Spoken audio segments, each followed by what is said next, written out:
All right, we've got a big day today in women's college basketball. A lot of games on the schedule. Three in particular that I'm looking forward to, which are the three that I'll talk about now.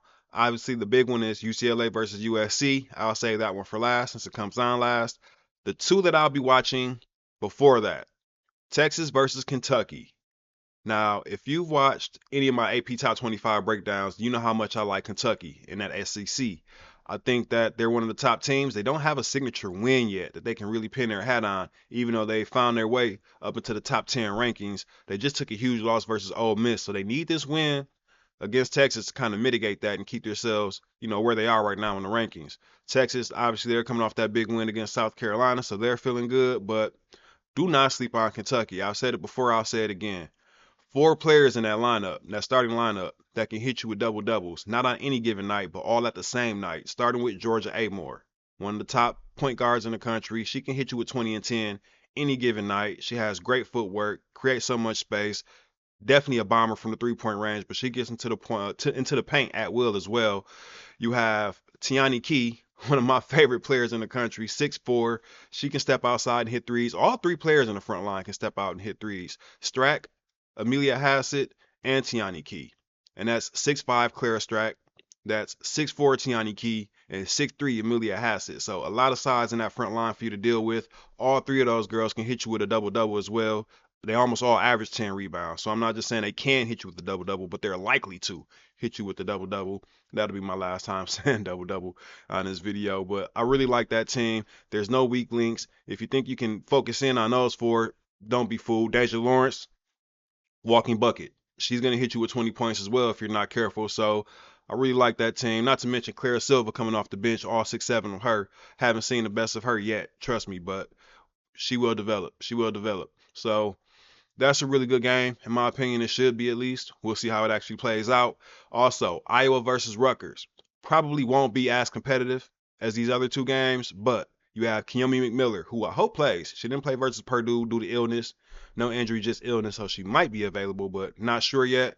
If she is available, this is a really entertaining game to watch as well. Kiyomi McMiller, Destiny Adams, they're going up against Iowa.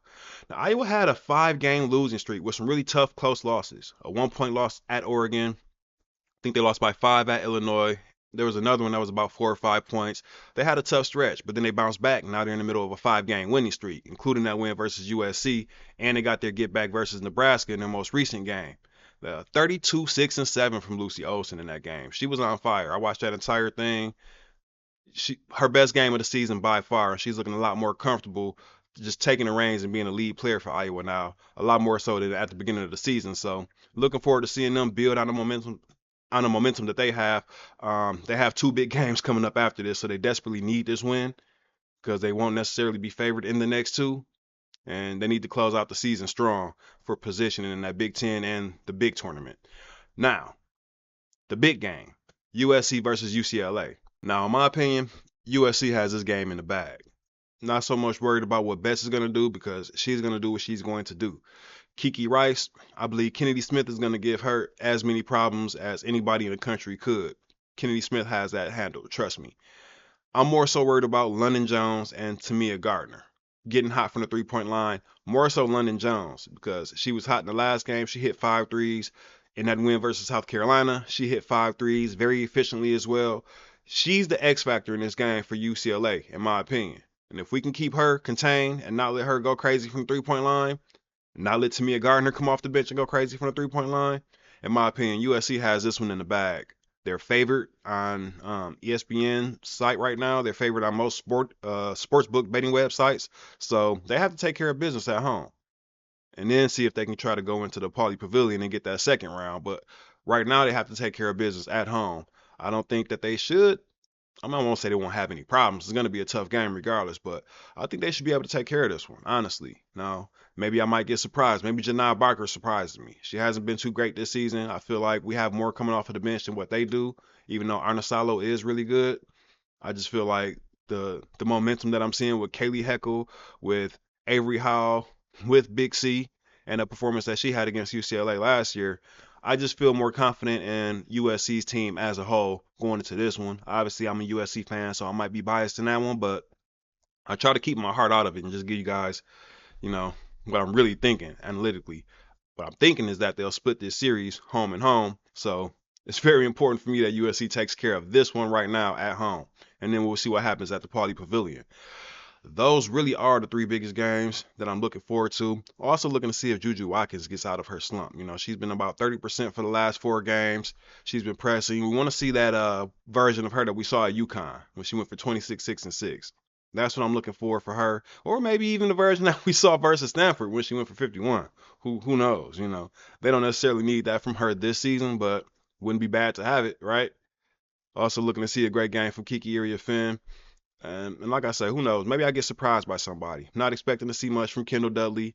Haven't seen much from Janiah Barker so far. Two players that I know are good, but just haven't really performed that way. And speaking of Janiah Barker, now I might have been right about that one coming into the season, and me not really seeing her shape up to some of the levels that people were expecting her to, as far as on the draft board, WNBA draft boards. I was completely wrong about AZ Fudd. Let me go ahead and get that out there. She had a great game last game, 32 points. She's 47% from the three-point line this season. Look, if I'm going to tell you guys when I was right, I'm going to tell you when I was wrong. Completely wrong on AZ. She's everything they said she would be. I had to see it myself coming back off a couple of injured seasons, but she's that. She's that.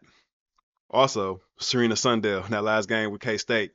Man, 21 and 10. The 10 were assists with just one turnover. Now, I told you guys about Serena Sundell and how fond I am of her game as a 6'1" who looks 6'2" point guard and all of the versatility that she provides. Yeah, I want to give a shout out to her for that great game that she just had versus Cincinnati on the bounce back. They really needed that win. They're looking good without Ayoka Lee, so quick salute to her. But that was yesterday. My focus right now is on today. I know I'm a little bit all over the place, you guys. I'm just doing this on my break. I only have 15 minutes. But I will have a lot more time tonight once the games actually come on. So I'll be back to talk with you guys then. I just wanted to get this preview out there, get my expectations out there. I'm taking Kentucky, I'm taking Iowa, and I'm taking USC, all for the win. Let me know what games you guys are looking forward to watching. Let me know if you agree with my picks. Catch you guys later when the games come on. Until then, peace.